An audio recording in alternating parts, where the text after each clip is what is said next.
অনেকেরই প্রশ্ন মুহররমের দিন আমি কোথায় গেছি, আমার যে শর্ট ভিডিওগুলো দেখেছেন, তো আজকে সেটাই জানাবো আপনাদেরকে।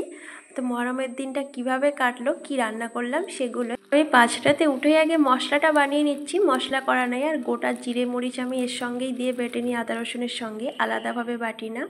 মাংসটা সকালেই ভিজিয়ে রেখেছিলাম, তো কাবাব বানাবো। এই মাংসটা একটু সিদ্ধ করব, কুকারেই দিয়ে নিই, কটা সিটি দিলেই মাংসটা সিদ্ধ হয়ে যাবে, ওটাতে বাটতে তাহলে সুবিধা হবে।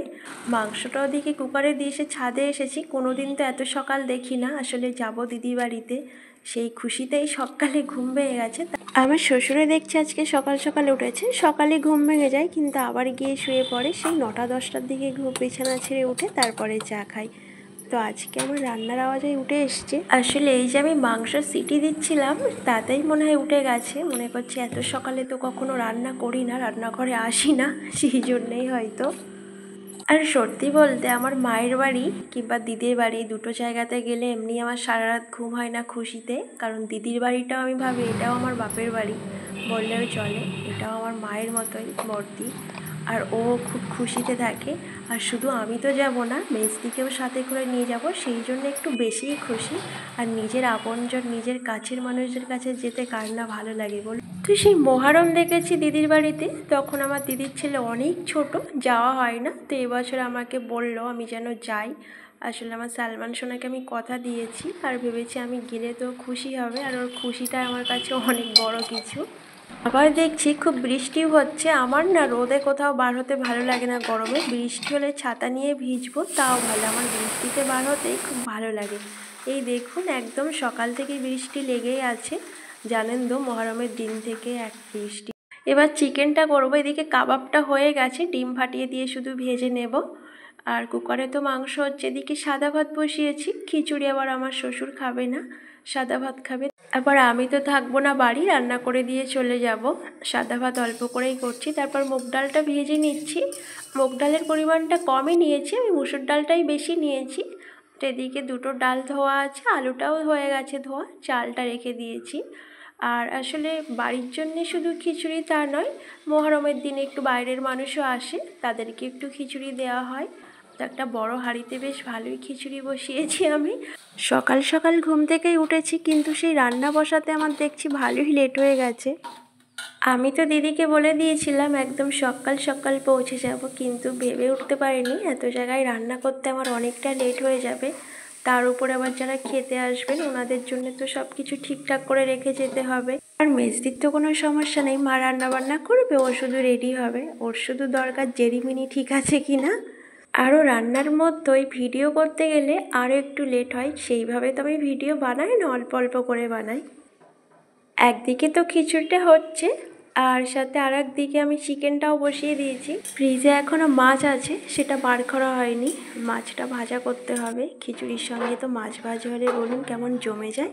আর খিচুড়িটা দেখুন এখনও হয়নি, আর খিচুড়িটা একটু বাকি আছে। অবশ্যই একটু ঝোল মতো রাখলে পরে গায়ে লেগে যাবে, একেবারে শুকনো খিচুড়ি ভালো লাগে না। এদিকে কাবাবটা হচ্ছে, আর কাবাবের মধ্যে আমি পেঁয়াজ কোচানো, লেবুর রস দিয়ে ওর ভিতরে মোমোর মতো যেমন পুর দেয় ওইভাবেই ভাজা করছি।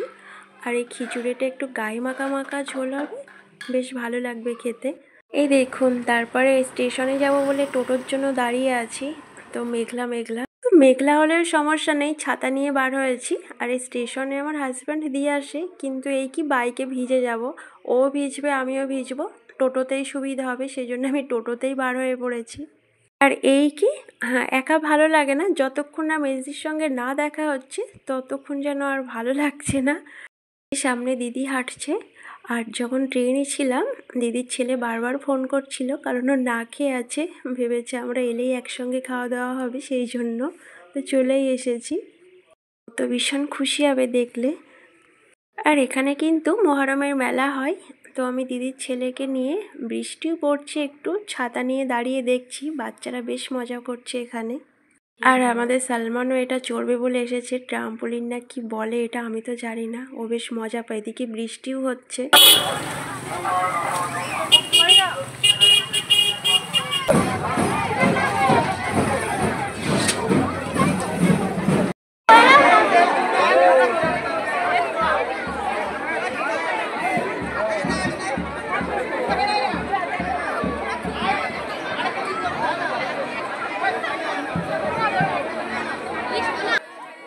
আর এখানে তো খুবই লোকজন, আমাদের সালমান বাবু একা চলে আসে, সেই জন্য ওকে আবার আমি সাথে নিয়ে এলাম।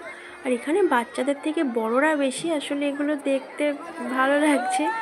আর পিছনে যে তাজিয়া নিয়ে যাচ্ছে ওটা অনেকটা এখানে ছিল, আর ওগুলো দেখতে আমার খুব ভালো লাগে। আমাদের গ্রামের মেলাতে এরকম সাজাতো বলে ছোটোবেলায় দেখতাম খুব। আর এই ঘোড়াটাকে আমি এবার ছুঁয়ে দেখছি, কারণ একদম চুপচাপ আছে, খুব ভালো লাগছে। আর দিদি রাতে বিরিয়ানি বানিয়েছে, তো বিরিয়ানিটা এত টেস্টি হয়েছে, ওর হাতের বিরিয়ানি সত্যি খুব মজা। তো ভিডিওটা এই পর্যন্তই। ভিডিওটা কেমন হয়েছে সবাই জানাবেন। সবাই ভালো থাকবেন, সুস্থ থাকবেন।